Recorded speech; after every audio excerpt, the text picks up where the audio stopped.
Here to go in depth on the president's plans in battling the terrorist group is Representative Ileana Ros-Lehtinen, a Republican from Florida, the former chairman of the House Committee on Foreign Affairs. Madam Chairman, good morning. Hey, welcome JD. back. How are you doing? It's always a pleasure to be on your show, amigo. Well, thanks so much, Ileana. It is good to have you back here. The president preparing to address the nation tomorrow night. Ileana, what would you like to hear from our commander-in-chief in his speech? Well, President Obama must present a specific plan, a decisive plan to fight and destroy ISIL, and he must explain to the American people and to the Congress why it is in our national security interest to do so. I believe it is in our interest because ISIL poses a serious threat to us and to our interests around the region and for the regional stability. We can't afford to have this large terrorist safe haven where ISIL is attracting foreign fighters, including some from the United States and Europe. But the administration has been sending mixed messages on what our objectives should be. They don't have a clear policy. In fact, famously, the president said, we're working on a strategy. First, the president said we need to destroy the threat of ISIL to make it a manageable problem. And then his other top advisors, Secretary of State Kerry, Secretary of Defense Hagel, and the chairman of the Joint Chiefs of Staff, General Dempsey, all said that we've got to destroy ISIL completely, not just reduce it. So Obama's got to tell us what the goal is, what our objective should be. We need to hear a uniform message from the administration, and that should be to destroy ISIL, not just to degrade it because of the threat it poses. And I also want to hear from the president that he will seek congressional authorization to strike ISIL in Syria, which he will likely get as long as he makes the right case, because the heart of ISIL is in Iraq and Syria. Ileana, you have touched on a couple of things here that we need to amplify on, and the way to do it is to hear from the president himself here and then get your comment again. Okay. Let's go back and take a listen to, I guess we'd call it the soundbite that bit back in terms of our commander-in-chief and his strategy or lack thereof. Let's take a listen. Know that if we are joined by the international community, we can continue to shrink ISIL's sphere of influence, its effectiveness, its financing, its military capabilities, to the point where it is a manageable problem. Ileana, you mentioned this a second ago, but I would imagine if you were to offer the president advice, he would avoid the term manageable problem in any circumstance in his upcoming televised address. Oh, boy, and no JV team reference anymore, please. We've had enough of that. You just can't say one thing and then the other and then go back again. Are they a threat? Is it a problem? What is our national security interest? And also, we've got a lot of other threats in Syria. Assad is a threat. Terrorist groups like al-Nusra. And it's just an overwhelming mess. And Kerry's over there in Saudi Arabia and Jordan now trying to build up this international coalition. But one other thing that people aren't talking about as much as they should are the destabilizing roles that Kuwait and Qatar, two supposed allies, are having in the region. Qatar, some people say Qatar, is funding Hamas. We're going to have a hearing on Hamas funding today in D.C.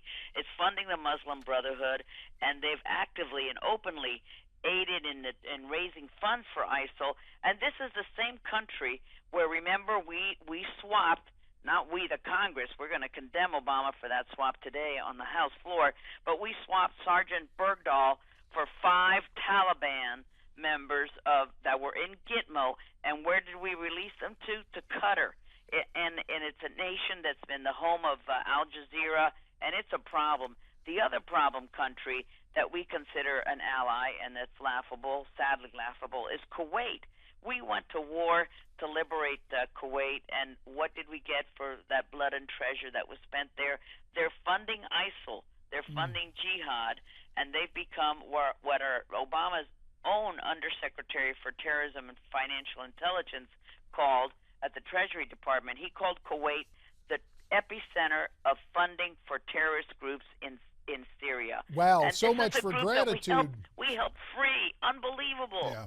This is very disturbing. Ileana, you touched on something else a little earlier, congressional authorization. Senator Ted Cruz spoke with ABC News. He said something very similar. Let's listen to the senator and then expound upon authorization.